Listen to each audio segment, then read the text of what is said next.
To err is to human, right?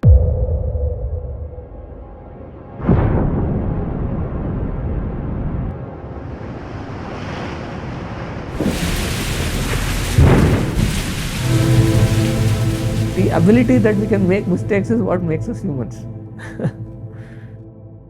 Let me ask you a question. Sorry for interrupting. So now that let me ask you a question.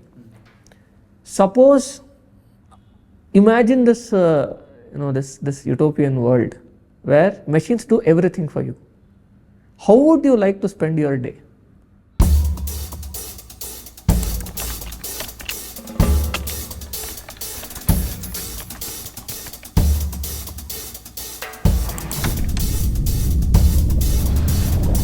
I am perfectly serious when I suggest that one day we may have brain surgeons in Edinburgh operating on patients in New Zealand.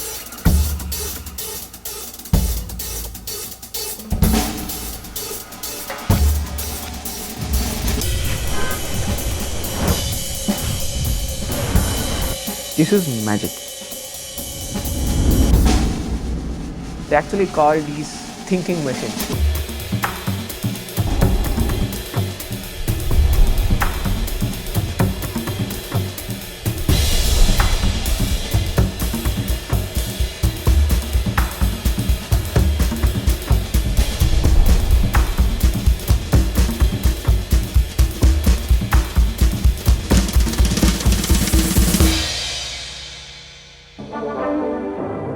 The Thinking Machine. Hello again. Dr. Wiesner, what really worries me today is what's going to happen to us if machines can think. And what interests me specifically is, can they? Well, that's a very hard question to answer. If you'd asked me that question just a few years ago, I'd have said it was very far-fetched. And today, I just have to admit, I don't really know.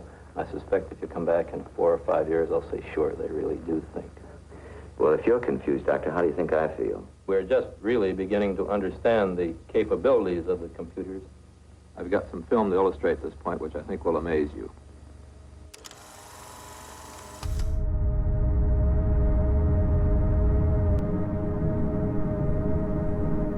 For a long time, as humanity, we also had to wonder what is intelligence, right? Like, why are we different than everybody else, or we think that we are.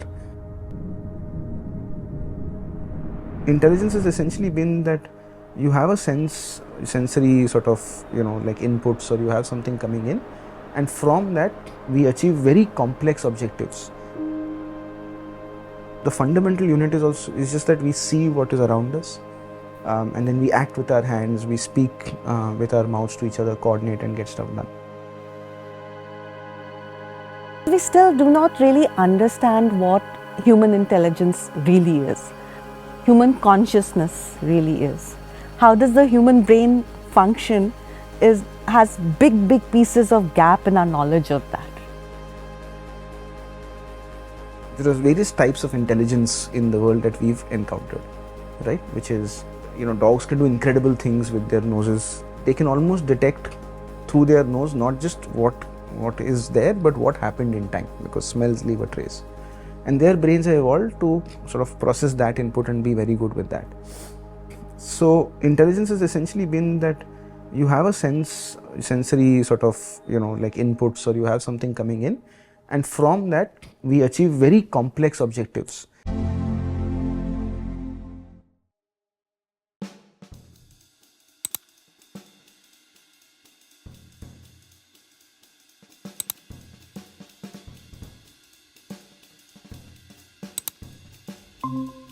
Hey, Hi, how are you doing?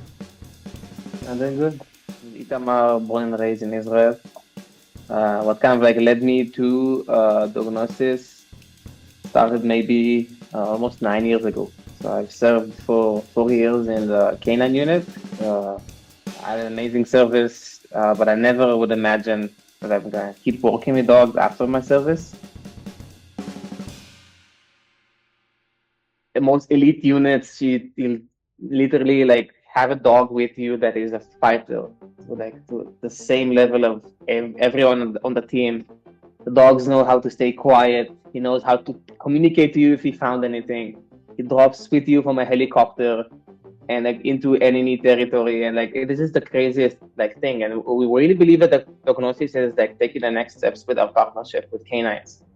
We've known for 20 years, it's a fact that dogs can sniff diseases. Dognosis is really about scaling canine olfaction and building something that is currently a huge gap in today's like health preventive care and specifically oncology. The idea is to have a test which is can be done at home, super cost effective, especially for multiple cancer types at once. Breathe into it, and the face mask captures volatile organic compounds, or VOCs in short. And if you seal it in a bag, and this mask basically can carry a very distinct odor that different people with the same disease, this odor is actually very, very similar. And what it actually does, and like if you go down to the detail, you have basically a pack of dogs, okay, sniffing each sample. We have at least 3 dogs sniffing each sample, generating the natural responses, the biometric data, EEG from the brain waves, heart rate, respiration, body language with vision. All of that is being like a multimodal data set on a time series database. And this is the way you can generate very like high fidelity readouts from the canine at real time. Even the best humans, and I consider myself one of the world experts in medical detection dogs, I can be inconsistent. I am inconsistent in my readouts. But if you have a machine doing it at a very high, consistency and reliability, the volatility almost eliminated completely. And then you also have a layer of AI that computes each dog and then multiple dogs' decision making in a much more sophisticated manner.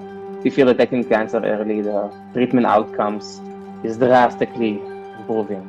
That's one of the most impactful things to do in medicine if you can detect cancer early. We really believe it's about taking the next step with the partnerships we have with canines, and it's an obvious thing to do actually. We think it's the obvious next steps.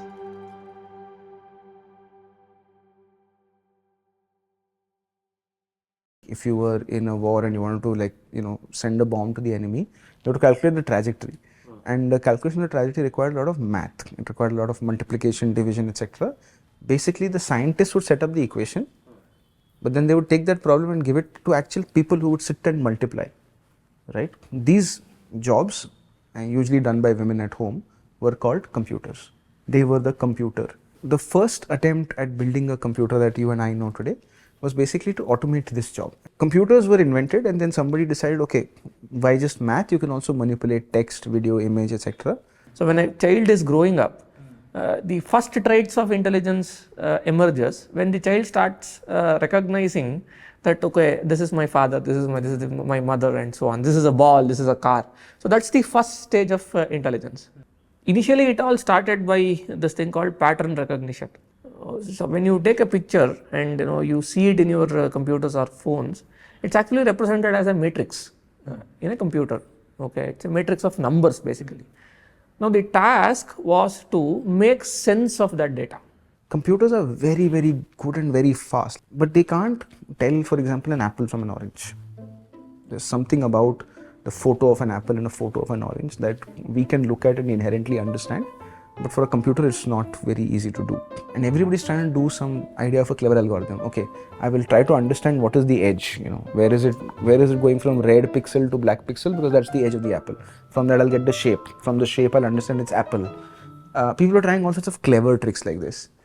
Except this one gentleman comes along and says, screw cleverness. I am simply going to give the machine a lot of examples. And I am going to let it learn. I'm going to let it decide for itself. You show the computer a handwritten digit of, let's say, 9, 6 or something, it recognizes. To reach anywhere close to human intelligence, you need humongous amounts of data. Early 2010s, internet explosion happened. So World Wide Web came into existence. And data became a possibility. Suddenly the model could start doing things that we never taught it to do, right? It just simply understood the patterns. They are trained on the task of what's called autoregressive nest token prediction, which means that you're essentially giving it fill in the blanks. You're asking the model, here is all this data in the world. What I'm going to test you on is I'm going to fill in the blanks. I'm going to take some sentences out of that data and I'm going to ask the sun rises in the blank, right? So the model then has to figure out how to fill it with the word east. Input, output with some problem defined. Write a computer program that does this, right? Show me the proof of Pythagoras theorem. So then what happened? Another roadblock came where people realized that despite having huge amounts of data, you cannot crunch all this data unless you have competent hardware. So then came new hardware and architecture, that is today called as graphical processing units or GPUs. So where NVIDIA is the market leader and almost monopoly. So now they came up with hardware. Combine this hardware with all the compute that we have, maybe we can reach human intelligence. Today, the AI that you see have been trained on trillions of bytes of data. Okay, it's beyond human comprehension. What amount of data that it is trained on. So these various ideas put together finally have led us to this stage where today you have these very broad general purpose, models that can answer almost any question, do any task, etc. Very close to how we would do it because it has been trained on the sum total of everything available on the internet. My own view is that we haven't nearly reached the limits of what we can do, and what we need to do is take those things that we have discovered, put them into machines, and make practical tools for people. Well, the reason I've worked on AI my whole life is that I've always thought if we could build AI in the right way, it could be the ultimate tool to help scientists, help us explore the universe around us. And I hope Alphafold is a first example of that. Hello, Demis speaking. Hello, Demis. This is Adam Smith from the website of the Nobel Prize. Great to hear from you. Many, many congratulations. Thank you so much. Can machines really think? Even the scientists argue that one. I'm convinced that machines can and will think. I don't mean that machines will behave like men. I don't think for a very long time we're going to have a difficult problem distinguishing a man from a robot. And I don't think my daughter will ever marry a computer. But I think that computers will be doing the things that men do when we say they're thinking.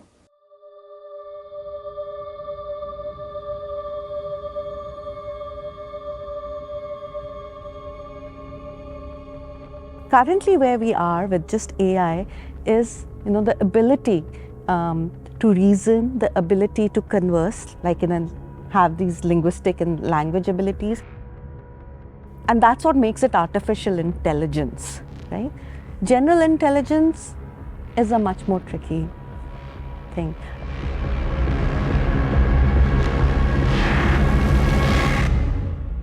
So Jan LeCun believes that it's just LLM, and scaling up LLM won't get us to Yeah.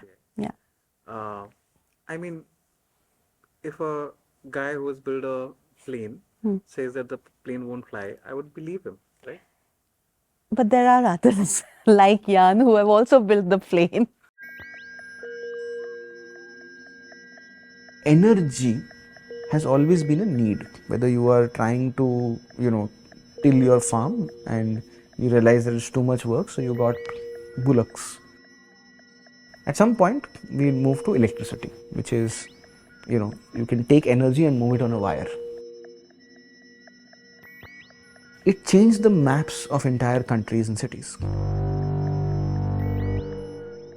For the same reason that we don't know how to build these models feature by feature, we also don't know how to turn off certain behavior, right? How do I put this? It's a very, very good task follower. Like if you give it a task, it does that. It's not in any way sentient or has those values, which makes it very dangerous, right? What happens with general purpose technologies is that you will end up rethinking how you do whatever it is that you do. Today, companies are making claims like what we did in the last 2 years, I did in the last week with AI. Right? These are actual claims on the internet. There are people, obviously layoffs, etc. are happening, and when you ask companies why, and they're like, we just don't need so many people anymore. When machines came, there was this group of people called Luddites. You know what they did? They went and destroyed these machines. Why did dinosaurs become extinct? They were mighty creatures, right? They had so much of power, but they could not adapt to climate changes. They died, extinct. Now, human beings are extremely good at adapting. Now, that is why we have survived so many things. Does this AI change the way the world is working? Absolutely. Right? There will be a new world order that would emerge. I have no doubts about it. This sort of a change is one of those things that gets us humans very upset, right? Like, because we know that the world and the order is changing. You can see it. And we're all trying to figure out our place in it. Because I think in these great reshuffles, I sincerely believe there'll be winners and there'll be losers. There's this fundamental law of thermodynamics, okay, that would say that entropy of universe is continuously increasing. Roughly speaking, entropy is the amount of chaos that is there in this universe. What does this translate to is that human beings or universe will keep posing new problems and new challenges, no matter what. Somebody has to solve it. Now, if you look at the human history, so you study anthropology, if you look at human history, one thing that has stayed constant is that whoever creates value in the society are always rewarded.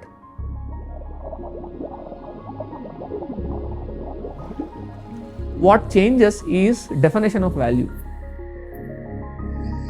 So that is why Darwin said, it's not the smartest that survive, it is not the strongest that survive, it is the fittest that survive. What is it that a computer won't do, but is still valued by people, right? What is timeless in that sense, right? Like I said, like, we'll never run out of wanting to tell each other stories. First thing is you should care, because I think it's a big enough moment, right? And I know in the technology world there's a lot of hype, and blockchain, Bitcoin, everybody comes in and sells you something every few years. This time I am willing to go and just say that it's much more real than anything else I've experienced. That's one reason to care. As I said, it will go back to a very deep philosophical question, that is there something that is innately exclusive with human beings that is not to be found in any machines? I would like to believe yes. The notion of care, see, the notion of empathizing is not there with machines. See, if you are sad, your mother is sad. Why? Okay, it's this trait which actually makes us humans. It's not our intelligence. If we really care about a fellow human being, right, we act towards making them happy. No matter what, GPTs cannot act to make you happy. They can do only lip service, no? Because they don't care. I think this is what will remain. The ability to work in groups, the ability to care for each other, right? The ability to help each other in distress. So all these years, right, in a way, I think that it's a good thing that AI came, because we were living in facades all these years. We were having the masks of intelligence. We thought that we are great because we are intelligent. It's not correct. I think this would stay. See, I asked you a question in the beginning of this conversation, that what would you do in a utopian world where every mundane things will be done by AI, right? I'll give you my answer to it. I would care, I would love, I would empathize, and I would stay in a community and enjoy.